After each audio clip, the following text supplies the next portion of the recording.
Assalamualaikum warahmatullahi wabarakatuh. Bertemu lagi bersama saya Mimi di channel Mimi Siti Rahmi. Nah teman-teman, terima kasih buat yang udah like and subscribe video saya, dan buat teman-teman yang belum subscribe silahkan ditekan tombol subscribe-nya, dan jangan lupa nyalakan lonceng untuk pemberitahuan video terbaru dari saya. Nah teman-teman, kali ini saya bakal ngebahas tentang tanda-tanda kita sudah mulai sembuh dari GERD dan anxiety. Nah berdasarkan pengalaman saya, awal mula saya itu sembuh adalah pertama ulu hati saya mulai membaik ya. Ketika ulu hati membaik ya, sensasi pusing saya mulai berkurang ya. Bagaimana rasa ulu hati itu saat GERD dan anxiety itu adalah ulu hati itu terasa berat dan mengganjal ya teman-teman ya, terasa keras ya, kalau ditekan saya langsung bersendawa ya, seperti ada air ya di dalamnya ya.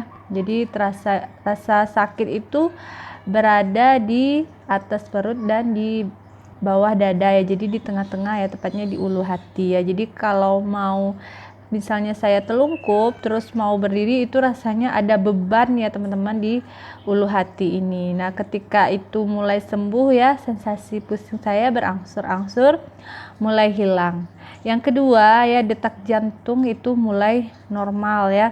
Jadi ketika teman-teman masih kena GERD dan anxiety, itu otomatis produksi asam lambung teman-teman itu belum normal ya, dan mengganggu detak jantung ya teman-teman. Jadi makanya orang yang kena GERD dan anxiety itu sering didiagnosa jantung. Saya sendiri seperti itu ya, saya sempat didiagnosa di jantung ya, waktu berobat ke salah satu dokter ya, sempat didiagnosa jantung ya.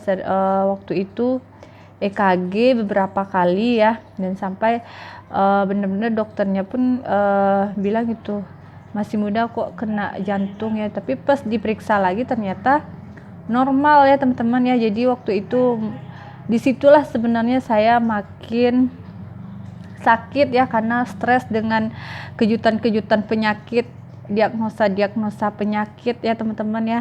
Jadi mulai detak jantung itu kembali normal ya. Kemudian ya yang ketiga, waktu saya kena GERD dan anxiety itu saya selalu merasakan sensasi seperti ini.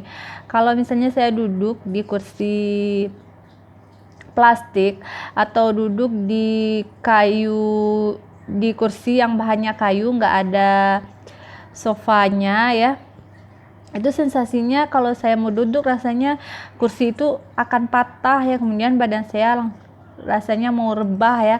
Ketika saya sembuh, saya mulai normal ya, merasakan duduk seperti orang normal biasa ya, tidak ada sensasi rasa mau rebah ya, tidak ada sensasi kursinya mau patah ya teman-teman.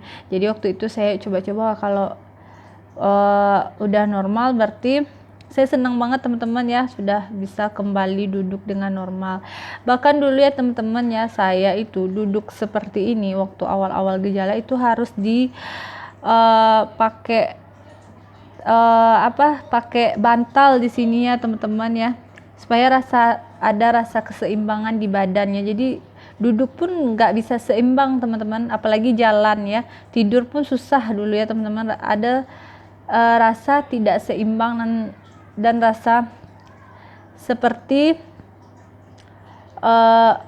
mau berputar ya teman-teman ya, kalau salah posisi ya, terasa mau dunia mau berputar, vertigo seperti itu ya teman-teman ya. Jadi benar-benar harus waktu itu duduk harus pakai bantuan bantal ya, tidur pun seperti itu.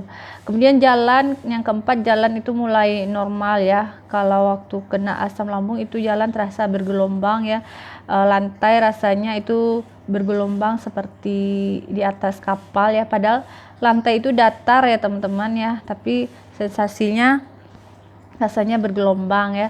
Ketika itu saya mulai mencoba nyapu rumah ya teman-teman. Pas nyapu itu rasanya bergelombang, tapi saya lawan ya teman-teman ya, dan ujung-ujungnya udah berangsur-angsur itu lantai jadinya normal ya, sensasinya jadi seperti biasa, lantainya berkurang sensasinya ya, jadi saya nyapu udah biasa.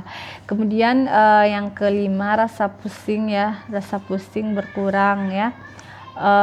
Awal-awalnya itu saya selalu merasakan sensasi pusing yang sering sekali teman-teman ya, sering sekali, hampir tiap hari itu pusing ya, bahkan mau tidur pun susah ya karena selalu pusing ya, kepala diikat ya biar nggak pusing ya, bergeser sedikit aja kepala itu rasanya langsung membalik ya, sama seperti duduk tadi ya teman-teman, salah posisi aja langsung tidak nyaman ya teman-teman ya. Jadi sudah tidak begitu pusing ya, pusingnya mulai hilang ya.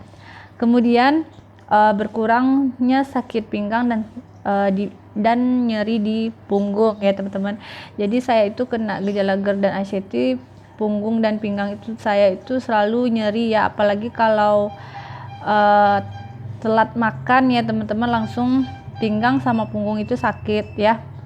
Dan setelah mau sembuh ya, pas hampir-hampir mau sembuh itu gejalanya hilang ya teman-teman ya, sensasinya hilang.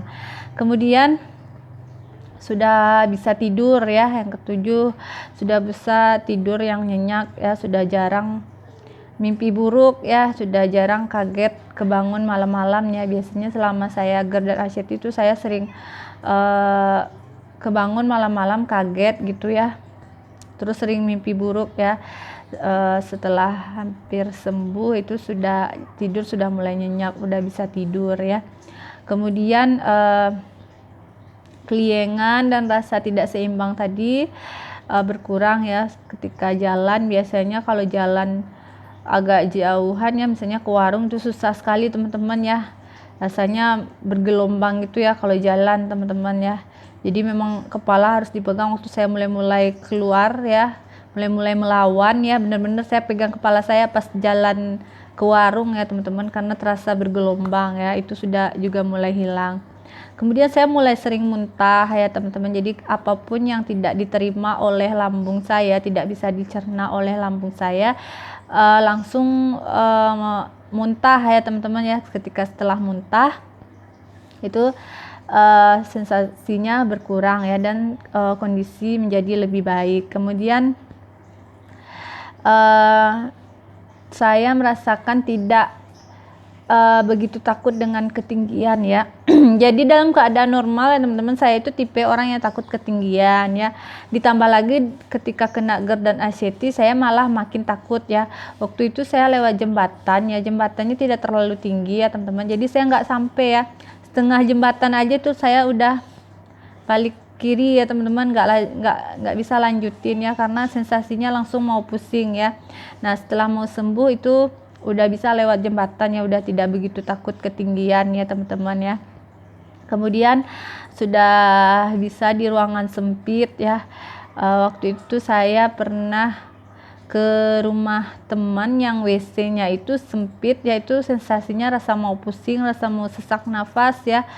Kemudian sejak GERD dan anxiety saya mulai sembuh ya, itu sudah normal ya, udah biasa aja. Kemudian tidak bawa lagi air minuman hangat, tidak bawa madu lagi, tidak bawa fresh care minyak angin ya. Biasanya saya sering bawa itu kalau mau pergi kemana-mana ya. Kalau nggak bawa itu rasanya nggak bisa ya teman-teman ya. Seiring waktu pas mau sembuh itu udah lupa ya, nggak apa-apa kalau nggak bawa air hangat pun ya teman-teman.